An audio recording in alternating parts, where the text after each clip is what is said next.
We're checking out where dollar yen is off to at the start of this week after our call on Friday about it possibly heading higher. And then we're looking at what Goldman's saying about US interest rates. It seems like they think interest rates are going to be cut in Q3 versus Q4 previously. And the trading takeout today is going to be how best to exit a trade, one of the most important aspects of trading. Before we get into today's video, though, make sure you hit subscribe and like this video so I pop up in your YouTube feed every day so that you can maintain your trading edge.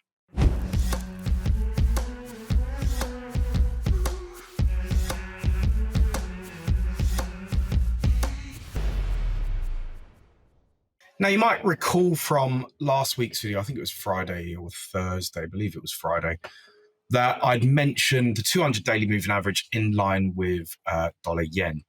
And it was effectively a view at Japanese 10-year yield had risen really rapidly, which caused a sell-off in dollar yen.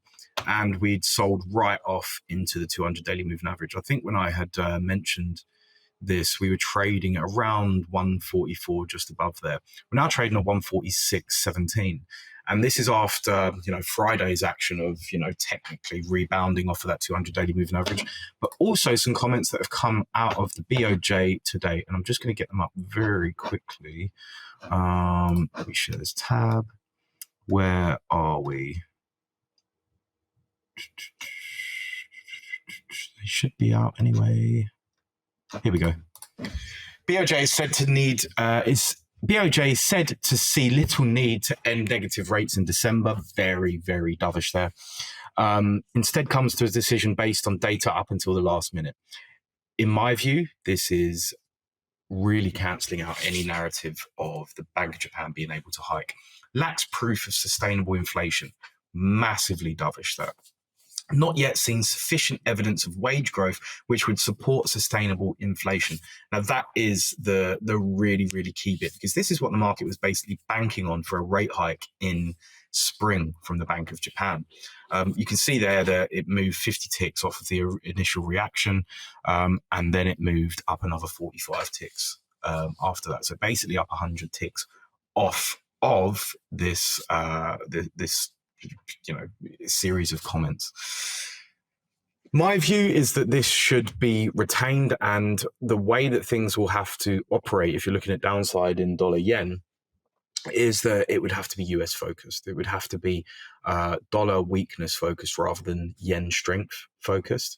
And that is really the play here. I think if we have a look back at the chart, this is just an insane bit of support here, quite frankly. The way that this market has been set up now, it's very bullish, and I'm not calling for bullishness from here necessarily as a trade, but just the longer term trend. What I'm saying is, look, if you focus on the market and how it's behaved previously, when it's above the 200 daily moving average nice and strongly, you get an initial strong move. Like here, for example, it tends to trend quite hard. So this is something that I'd be paying attention to. Now, I don't know if anyone really examines broker books and how stretched they are, but it should be something that you look at.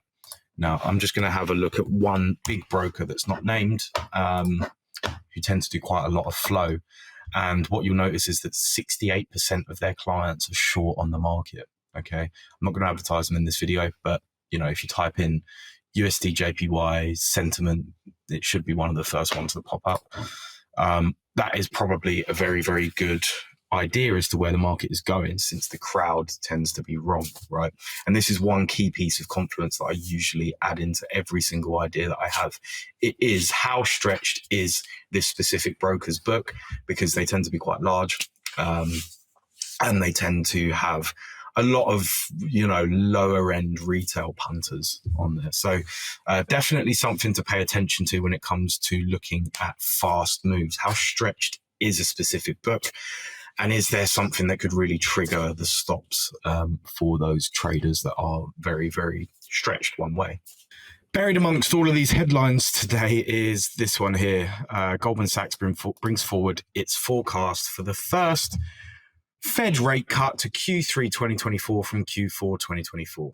So that's Goldman, one of the biggest investment banks, bring forward the idea that the Fed is going to cut rates before, well before the end of next year. They're going to cut rates in the middle of next year. But it's quite funny because I've just had a look at the actual pricing of these rates, and they're basically just mimicking what the market already believes. So right here, you'll see at the blue dot, I don't think you can see the blue dot here, but basically there's different colored lines. The blue and the orange ones are the ones that we pay attention to for now.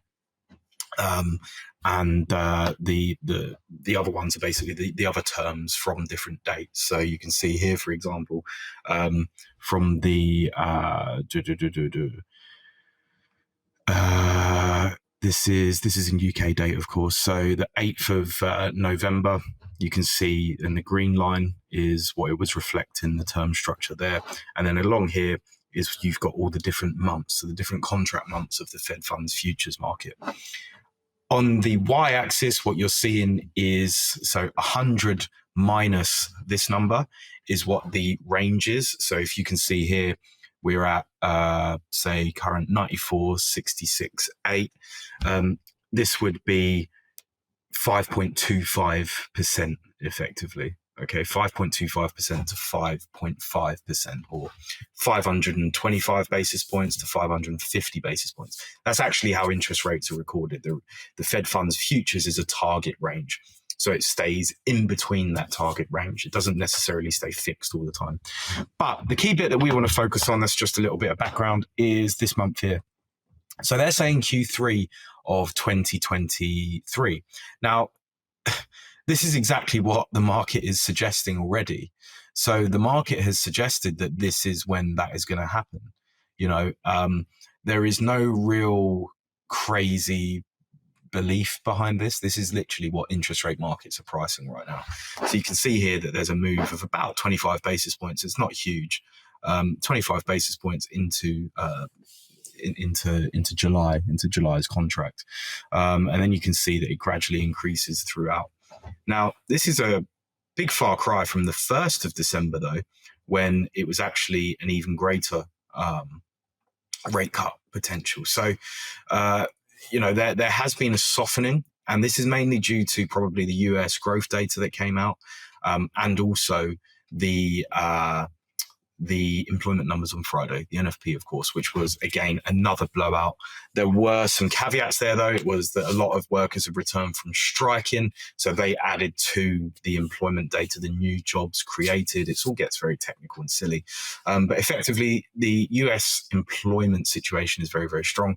US growth situation is strong, and we still haven't seen that earnings recession for companies. So everything relatively strong in the US. So if it continues, what you'll see is just this curve here just gradually get pushed further and further out. And you might just see the higher for longer narrative really, really ingrain itself.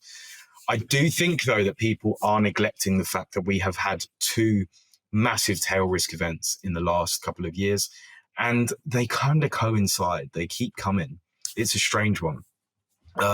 So that's definitely something to watch out for. And those two tail risk events obviously were the pandemic and the Russia-Ukraine war. You know, first European really big war in about 20 or 30 years if we exclude the Balkans. So if we include the Balkans. So yeah, this is really where we're positioned now. We're positioned in kind of a great phase for the US economy. They're doing really, really well. Don't let people say that there's some doom going on with the US economy. The thing that will bring them down, though, is if that employment situation deteriorates rapidly, as I keep saying, and if there is some sort of tail risk event that really knocks liquidity out of the market. Those are the two things that we need to watch out for. But the problem is that you can't really watch out for tail risk events. So it's probably best just to be positioned for some protection. That is possibly the best bit of, not necessarily advice, but the best bit of info that I can provide there.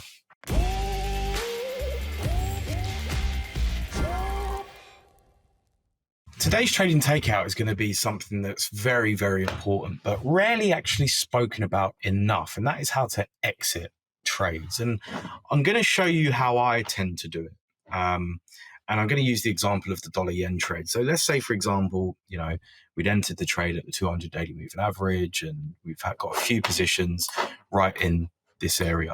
And let's say, we've got 4 positions that are open, each one lot. Let's say, for example, it's a buy position. The way that I look at the market is I want to exit as it moves back against me. And I tend to want to exit at greater than each position that I entered, if that makes sense. So I maybe want to have 2, 3 exits. So we've hit a resistance here. And let's say we got our buys at, 144, let's say. The way that I would want to get out of here is as the market then moves, say, to here, it moves through 146, I might want to take some off. If it then moves again down to here, take some more off. And then, once you get to a final point, maybe at half of the initial move, you want to take the further bit off.